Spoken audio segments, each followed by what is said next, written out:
So starting in the engine bay, we're going to remove the airflow meter and intake pipes. Moving on to the loom connector at the back of the engine. There's a main power loom that runs along the power plant frame that connects to the engine bay fuse box. We'll drop this out with a skate, so unbolt this and disconnect the plugs.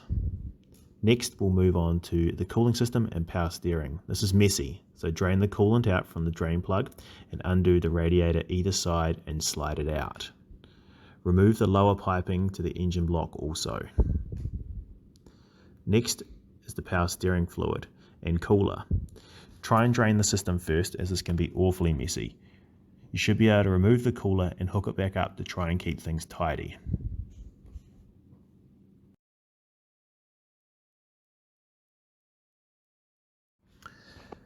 Undo the 2 bolts for the suspension top hats on either side of the engine, followed by moving on to the 2 fuel lines. Release the pressure from the fuel tank by undoing the cap and then cut these lines. You can block the lines with 2 spare bolts you have lying around.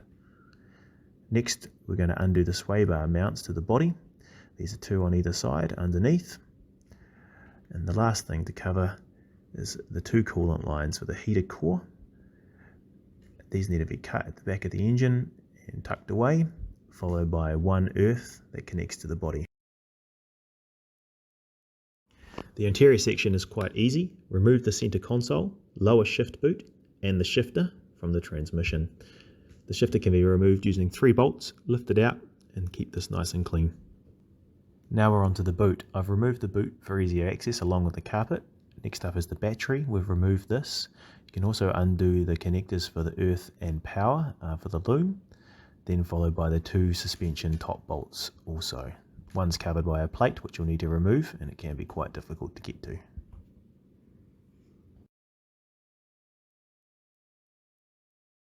As we're planning on dropping the main loom with the skate, we need to remove the rear carpet and the tray underneath that so that we can have access to this.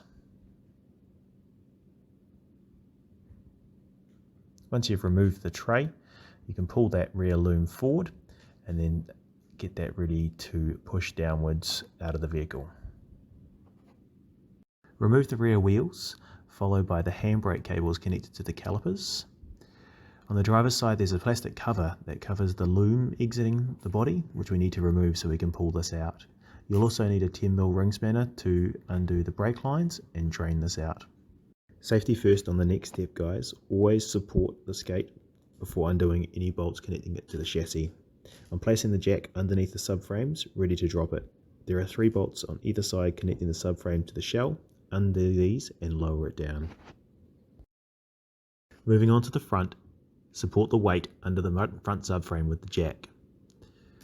Before undoing any subframe bolts, disconnect the front brake lines on either side. There are 4 bolts on either side of the subframe connecting it to the shell. Undo these and lower it onto the jack, slowly lowering it down, checking for any snags or fouling on the shell before lowering it all the way to the bottom. And that's it. The roller skate has now been split from the shell. Now we know that was super fast, but here it is, all done with a walk around.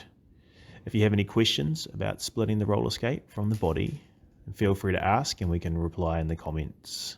Next up, we'll cover cleaning the skate and other tear down procedures.